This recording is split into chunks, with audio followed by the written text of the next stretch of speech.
সেখানে লক্ষ্য কাদেরকে করা হয়েছিল? সেখানে লক্ষ্য করা হয়েছিল মহিলাদেরকে। মহিলাদেরকে লক্ষ্য করে 2021-এর ইলেকশন লক্ষ্মীর ভান্ডার শুরু করেছিলেন মমতা বন্দ্যোপাধ্যায়, ব্যাপক সাফল্য পেয়েছিলেন। যে মহিলা ভোটার সেটা কিন্তু আজও লক্ষ্মীর ভান্ডার পাচ্ছে, সেটা আরও হয়তো কিছু টাকা বাড়ানোও হতে পারে, সেটাও হতে পারে। তো সেই মহিলা টার্গেট, মহিলা ভোটার টার্গেট তো হয়ে গেল।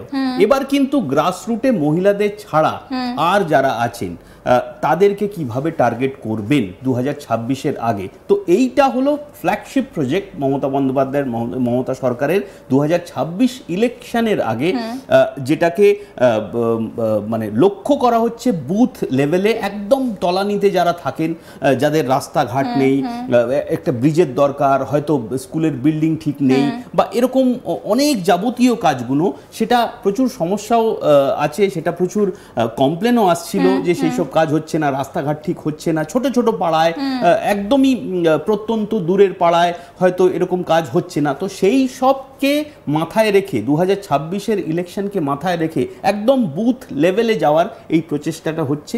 এটার পুরোপুরি কিন্তু একটা তো হলো কল্পতরু টাইপ অফ প্রজেক্ট, একটা হলো একদম গ্রাসরুট লেভেলে যেই ভোটাররা রয়েছেন, যারা প্রত্যন্ত এলাকায় থাকেন বা যারা অনেক গরিব আছেন, তাদেরকে লক্ষ্য করে এই প্রজেক্টটা শুরু করা হয়েছে। অনেক টাকা লাগবে এই প্রজেক্টটায়, কিন্তু মেন উদ্দেশ্য সেটাই হলো যে বুথ লেভেলে পৌঁছনো। এমনিও তৃণমূলের বুথ লেভেল প্রচণ্ড শক্ত রয়েছে, স্ট্রং রয়েছে, তা সত্ত্বেও কোনো ফাঁক আর রাখতে চাইছেন না। আর এই প্রজেক্টের ভিত্তিতে, এটা সরকারি প্রজেক্ট, কিন্তু এই ভিত্তিতে তৃণমূলের যে ভোট ব্যাংক, যেটা গ্রাসরুট লেভেলে রয়েছে, তারা সেটা আরও বেশি স্ট্রং হবে। আমি তোমাদের দুজনের কাছে একটা জিনিস একটুখানি আলোচনায় আসতে চাইবো, যে দেখো, প্রথমে লক্ষ্মীর ভান্ডার যেটা আমরা নিয়ে আলোচনা করছিলাম, তো এই লক্ষ্মীর ভান্ডার কারা পাচ্ছে না? মহিলারা পাচ্ছে, মানে আমরা পাচ্ছি। তো এই মহিলারা যেটা হয়, যেটা দেখা যায় যে বাড়িতে ধরো যে মানুষটা রান্নাঘরে রান্না করছে, সেই মানুষটা রান্না করার পর তার অ্যাকাউন্টে যখন টাকাটা ঢুকছে, সে কিন্তু তোমাকে এই কথাটা বলবে যে ওই সরকার না আমাকে এটা দিয়েছে। তো আমি কি সুবিধা পাচ্ছি সেটা তো আমার কাছে ভীষণভাবে গুরুত্বপূর্ণ। এবং বাড়ির বলে না যে রাজনীতিটা শুরু হয় ওই কিচেন পলিটিক্স, মানে রান্নাঘর থেকেই। তো এইভাবেই কি মমতা বন্দ্যোপাধ্যায় সেই মহিলাদেরকে স্ট্রং করে সেই মহিলা ভোট ব্যাংকটাকে আরো বেশি স্ট্রং করছেন? আমি তোমাদের দুজনের কাছেই জানতে চাইবো। কৌশিক। হ্যাঁ, একদমই তাই। মহিলাদের দেখো, শুধু মহিলাদের লক্ষ্মীর ভান্ডার নয়, এই যে স্বাস্থ্যসাথী, সেই কার্ডটাও কিন্তু মহিলাদের নামেই হচ্ছে। পরিবারের যে প্রধান মহিলা, তার নামেই করা হচ্ছে, কোনো পুরুষের নামে কিন্তু হচ্ছে না। এই প্রজেক্টটা শুরু হয়েছিল 2016 সালে, এবং মমতা বন্দ্যোপাধ্যায় কিন্তু টার্গেট করেছিলেন পিছিয়ে পড়া মানুষ। এবং সব থেকে গুরুত্বপূর্ণ হচ্ছে, তোমার মনে আছে, প্রধানমন্ত্রী আত্মনির্ভর ভারত করেছেন। গতকাল মুখ্যমন্ত্রী প্রেস কনফারেন্সে এটাও বলেছেন যে আত্মনির্ভর ভারতের কোনো রকম যৌক্তিকতা বা প্রাসঙ্গিকতা উনি মনে করছেন নেই, সেই দাবিও উনি করেছেন। কিন্তু এখানে মহিলাদের স্বাস্থ্যসাথী বা লক্ষ্মীর ভাণ্ডার কেন দেওয়া হচ্ছে? তিনি বলছেন পুরুষ মানুষেরা অনেক সময় দেখা যায় বাড়ির মানে প্রত্যন্ত এলাকায় তারা হয়তো কোনো রকম নেশার শিকার হন বা স্ত্রীকে সমমর্যাদা দেন না। সেই কারণে মহিলার গুরুত্ব যাতে পুরুষের কাছে থাকে গ্রামাঞ্চলে, প্রত্যন্ত এলাকায়, সেই কারণে প্রথম তিনি বলেছিলেন, তার যে পশ্চিমবঙ্গ টার্গেট বলে একটা বই বেরিয়েছিল ক্ষমতা আসার পরে, সেখানে তিনি মহিলাদের গুরুত্ব দেওয়ার এই একটাই কারণ বলেছিলেন যে যাতে সংসারে মহিলারা গুরুত্ব পাবে, হাতে টাকা পৌঁছলে। এবারে সেই টাকাটা যদি সরাসরি সরকার তার অ্যাকাউন্টে দেয়, কোনো পুরুষের অ্যাকাউন্টে দিচ্ছে না, কিন্তু মহিলার অ্যাকাউন্টে দিচ্ছে, তার মানে ওই মহিলার একটা গুরুত্ব পাচ্ছে তার প্রতিবার স্বামীর কাছে।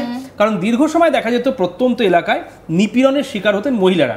এটাও কিন্তু মমতা বন্দ্যোপাধ্যায়ের সমাজ কল্যাণ এবং নারী সুরক্ষার অন্যতম একটা হাতিয়ার। মানে বিষয়টা অনেকটা অনুভব এরকম দাঁড়াচ্ছে না, যে সংসার সুখের হয় রমণীর গুণে। না, একদমই ঠিক। এটার পেছনে আরও একটা যুক্তি রয়েছে, সেটা রয়েছে যে তুমি যদি দেখো, লক্ষ্মীর ভান্ডার যখন শুরু করেছিলেন মমতা বন্দ্যোপাধ্যায়, তারপরে যেই সাফল্যটা পেলেন ইলেকশনে, তারপর থেকেই কিন্তু বিজেপির তরফ থেকে বলা শুরু হলো যে আমরাও এরকম একটি প্রজেক্ট শুরু করব যেখানে মহিলাদেরকে টাকা দেওয়া হবে, বা সেই অ্যামাউন্টটা বলা হলো যে ক্ষমতা অনেকটা বাড়িয়ে টাকা দেওয়া হবে। এটা বিজেপির তরফ থেকে এই জন্যই মানে বলতে তারা বাধ্য হলেন, যেটা আমার মনে হয়, যে তারা বুঝতে পারলেন যে মহিলা ভোটাররা, যাদের সংখ্যা পশ্চিমবঙ্গে খুব বেশি, তারা খুব অ্যাক্টিভ, তারা কিন্তু এই লক্ষ্মীর ভান্ডারের যে প্রজেক্টটা, সেটা পেয়ে তারা কিন্তু অনেকে, যেটা হয়তো বিজেপির ভোটার, তারা কিন্তু এই লক্ষ্মীর ভান্ডার প্রজেক্টের জন্য মমতা বন্দ্যোপাধ্যায়কে বা টিএমসিকে ভোট দিচ্ছেন। তার ফলেই বিজেপির তরফ থেকে বলতে শুরু করা হলো যে আমরাও যদি ক্ষমতায় আসি এর চেয়ে বেশি টাকা মহিলাদেরকে দেব। পশ্চিমবঙ্গের বাইরেও তো দেখো না লাডলি বাহেন যোজনা একদমই লাডলি বাহেন যোজনা হয়েছে, অনেকগুলো সেরকম যোজনা শুরু করা হয়েছে, মহারাষ্ট্রে এরকম হয়েছে, রাঁচিতে শুরু করা হলো ইলেকশনের ঠিক আগে। তো এই যে ধরনের বিজেপির বক্তব্য আসতে শুরু করলো, তার ফলে অন্য কিছু একটা দরকার ছিল টিএমসি, যেটা গ্রাসরুট লেভেলে আরো বেশি লুক্রেটিভ হতে পারে ভোটারদের কাছে। তো তার জন্য আমার মনে হচ্ছে এটা একটা মাস্টার স্ট্রোক, যেটা টিএমসির তরফ থেকে ঠিক ইলেকশনের কিছু মাস আগে শুরু করা হয়েছে। আর এই যে প্রজেক্টটা, সেটা এবার বিজেপি কিভাবে কাউন্টার করবে সেটা কিন্তু বিজেপিকেও ভাবনা চিন্তা করতে হবে, কেন যে এই যে প্রজেক্ট তার কিন্তু প্রচন্ড পলিটিক্যাল ইমপ্লিকেশন রয়েছে। এই প্রজেক্ট যদি সাফল্য পায়, এটাও কিন্তু দেখতে হবে যে এই প্রজেক্ট কতটা সাফল্য পাচ্ছে, এখানে কারাপশন হচ্ছে কি হচ্ছে না, এইসব প্রচুর জিনিসগুলো আসবে পরবর্তীকালে যখন প্রজেক্টটা শুরু হবে। কেন টাকার অ্যামাউন্টটা অনেক বেশি, 8,000 কোটি টাকা, প্রায় 8,000 কোটি টাকা কম হয় না। তো এই যে অ্যামাউন্টটা, সেই অ্যামাউন্টটা যখন যাবে, পাড়ায় রাস্তাঘাট তৈরি হবে, অনেক কিছু, হয়তো ব্রিজ তৈরি হবে, অনেক এরকম জায়গা আছে যেখানে স্কুল যাওয়ার জন্য মানে রাস্তা নেই, বা নর্দমা রয়েছে, তার উপরে কালভার্ট নেই, ব্রিজ নেই।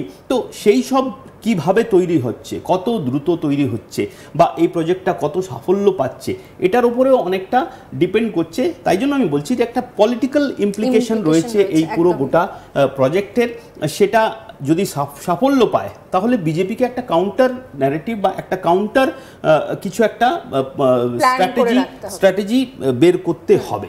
আমরা নিঃসন্দেহে এই ভোটের যে আঙ্গিক, সেই আঙ্গিক নিয়ে কথা বলবো। তবে তার আগে যে প্রকল্পের কথা মমতা বন্দ্যোপাধ্যায় গতকালকে ঘোষণা করেছেন, এক ঝলক একটু শোনাই ঠিক কি বলছেন তিনি। আমরা অনেক সময় দেখি ছোট ছোট পাড়ায় হয়তো একটা কলের দরকার, হয়তো একটা ছোট্ট পাড়া, তার একটা ছোট্ট গ্রামীণ রাস্তা অল্প করে দিলে তাকে কাদায় হাঁটতে হয় না। অনেক সময় আমরা বিদ্যুৎ পৌঁছেছি অনেক জায়গাতেই, কিন্তু বাই চান্স যদি কোনো জায়গা বাদ হয়ে যায়, যেখানে ইলেকট্রিসিটি নেই, হয়তো একটা ইলেকট্রিক পোল বসাতে হবে বা বর্ষায় ভেঙে গেছে, এই রকম ধরনের ছোট ছোট কাজগুলো। ধরুন একটা আইসিডিএস সেন্টারের বাড়ি ভেঙে পড়েছে, তার ছাদটা করে দিতে হবে। ধরুন একটা স্কুলের ছাদটা দিয়ে জল পড়ছে, ওই ছাদটা করে দিতে হবে, পুরো স্কুল বিল্ডিং নয়, ছাদটা। এইরকম ছোট ছোট কাজের জন্য আমরা একটা প্রোগ্রাম নিয়েছি গভর্নমেন্টের, আমাদের পাড়া আমাদের সমাধান। আপনাদেরকে শোনালাম মমতা বন্দ্যোপাধ্যায় ঠিক কি বললেন এই প্রকল্প নিয়ে, এই প্রকল্পের আসলে কাজটা কি। কিন্তু এখান থেকে দাঁড়িয়ে যেটা গুরুত্বপূর্ণ বিষয় হচ্ছে যে এই যে নতুন প্রকল্প, সেই নতুন প্রকল্প কোথাও গিয়ে 26-এ বিজেপির যে স্বপ্ন, বাংলা দখল বা বাংলা জয়ের যে স্বপ্ন, সেই স্বপ্নটাকে অধরা করে দেবে না তো।